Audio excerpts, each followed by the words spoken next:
This is Slade McClendon, and today I'm with Firefighter Neil Sherer with the Spanish Fort Fire Department, and we're doing a spotlight on a firefighter. Neil, I'd love for you to just share with us a little bit about yourself. One, how long have you been with the fire department? And then just secondly, maybe, what is it that made you want to become a firefighter?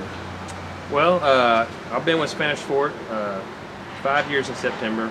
Great department. I love the leadership here. Love everybody here. I'm really fortunate to be a part of this organization. I guess I had a family that was in the fire department before, which that kind of got me around it a little bit. Not a lot, but I couldn't really tell you why. I came up here to vote one day and just filled out an application and really began to see what it was all about once I was in the fire department, and really began to develop once I was in. Wow. Well, you know what else is neat, Neil? When we were talking earlier, it's neat to be able to just be a part of the fire department, but you were sharing earlier that your father now is a part of the fire department, and sometimes you see the father, starting it and then the son coming in, but kind of share with us that right there, because I thought that was pretty neat. Well, it's kind of funny. My father came in as kind of our chaplain, I guess. He doesn't really have like fire credentials as a chaplain, but he is an elder at our church, and he does a good job with talking to people.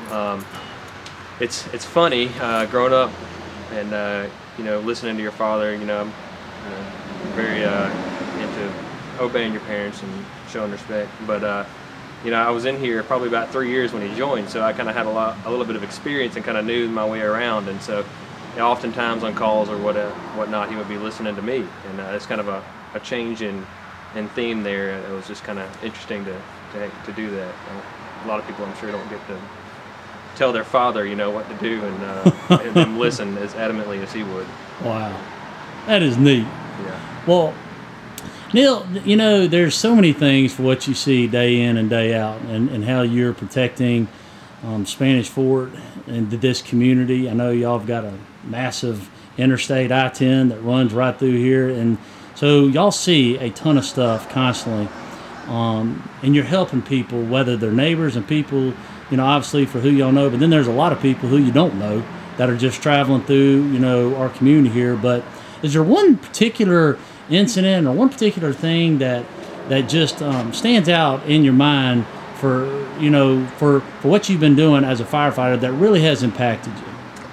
Well, I don't like to seem like I'm bragging or whatever. I don't tell this story very often, but there was a call we had. It was a structure fire in a trailer over on Wilson Drive off of Old Mobile Road, and it came out with wanted trap. So we made our way over there, and adrenaline's going like it always does, and we because that's a very rare call where you get people entrapped in a structure fire. We got on scene and got out, grabbed tools, made entry, and we had our chief there and an officer there before that had tried to go in, but it was just too smoky. So me with my air pack, and there was a guy behind me.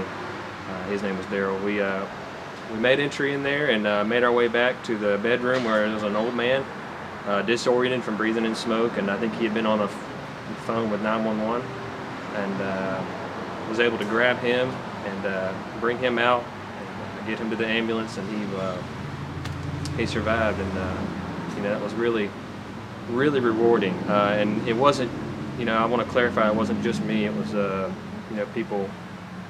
Everyone on the scene, the pump operator, the people that handle the hose, and med unit on scene, the chiefs commanding the incident, and we all got this right here. I don't know if you can see that. It's a distinguished service is what they called it. They gave that to us at the awards banquet. So it was a really, really good feeling, really neat. I know I hear from other firefighters in other departments that it doesn't happen often, and that it's a really special moment. I really, really enjoyed that, and I'm glad I was able to be in the right place at the right time to be able to do that. Well, Neil, I thank you for just letting me spend a little bit of time with you and talking to you. It's encouraging for me to see men like you that are giving your life to serve others. I know you got a heck of a chief here with Chief Yu, who's committed obviously this department, but for this community. And it's men like y'all that literally will help us continue to just protect and serve our community. So, Neil, thank you for what you do as a firefighter. Thank you, Slade. I appreciate it. All right, buddy. Bye-bye.